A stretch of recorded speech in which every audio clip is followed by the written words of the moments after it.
WNBA Finals ratings are in for game number 1. When are numbers not what the numbers are when you see them? Oh, sure feels like there might be some funny business going on. Is there a little nasty work going on behind the scenes? A little abracadabra, bewitched action? Stephanie White knows this one. Yeah, she's conjuring up ratings for the Aces and the Mercury. The WNBA just walked straight into its biggest PR nightmare, and this time, there's no way to spin it. After proudly boasting about record-breaking finals ratings, the league and ESPN have been caught under heavy fire for what fans are calling fabricated numbers. ESPN claimed the finals opener drew the largest audience in nearly 30 years, declaring it a historic moment for women's basketball. But as people began digging into the data, the story started to crumble. WNBA Finals opener is the most watched since league's inaugural year, I believe, in 1997. That means it took nearly 27 years to get to this point. 27 years to get to this point. So they started out on a high, and it's just been...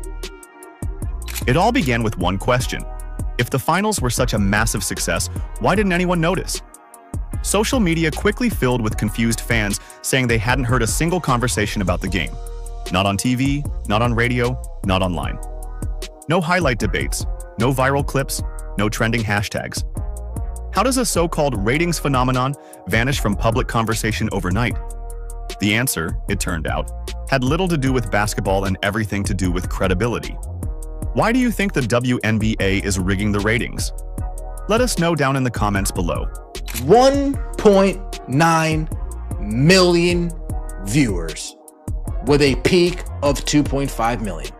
ESPN scores most watched game 1 of the WNBA Finals in 28 years, behind only 1997's single game championship format. When ESPN dropped its press release, the network proudly reported that the WNBA Finals opener averaged 1.9 million viewers, peaking at 2.5 million. Headlines erupted, calling it the most watched finals since 1997. It sounded like the kind of turning point the league had been chasing for decades, proof that women's basketball had finally arrived. But the celebration didn't last long. Within hours, media analysts and fans started poking holes in the story. I saw these ratings and went, my first literal response, oh, that's bullshit. My first response. Literally the first thing out of my mouth was, well, that's bullshit. First, they noticed something strange. The data came only from ESPN. Usually, Nielsen, the industry standard for TV ratings, releases public reports with detailed breakdowns. But this time, no such report existed. Instead, ESPN cited Nielsen estimates, conveniently locking the raw data behind closed doors. That set off alarm bells. When a broadcaster announces ratings without independent verification, it's like grading your own test and calling it perfect. Nielsen methodology change.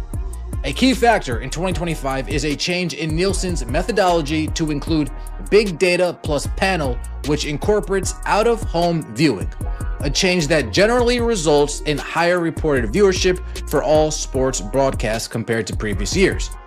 Critics argue that some reported year-over-year growth may be partially attributable to this methodological change, which is not always clearly noted in press releases. Of course, not noted in this year's press release. Then came the fine print, a buried note about methodology updates. This wasn't the same Nielsen system everyone was used to.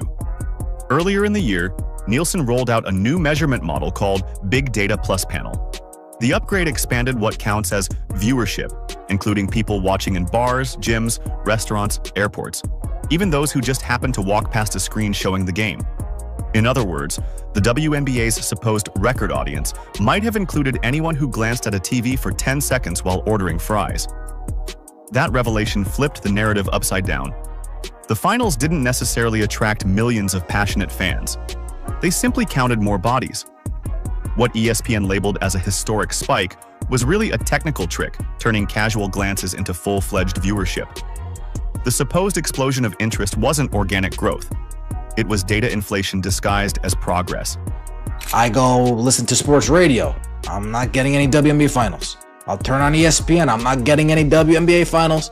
I'll turn on Fox Sports 1. I'm not getting any WNBA finals.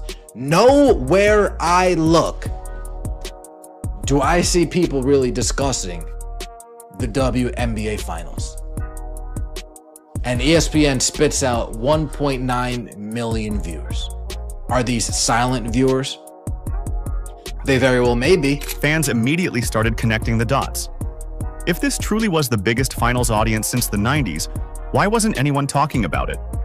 When sports truly break through, the Super Bowl, March Madness, even college bowl games, you can feel it everywhere.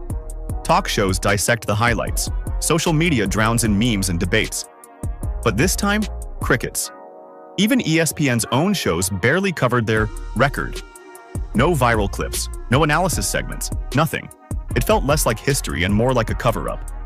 Then the comparisons rolled in. NASCAR, MLB, and even mid-season football games were generating more discussion online, despite having lower viewership numbers. That exposed the contradiction perfectly. If the WNBA really pulled 2 million viewers, where was the cultural impact? Analysts began to suspect that those numbers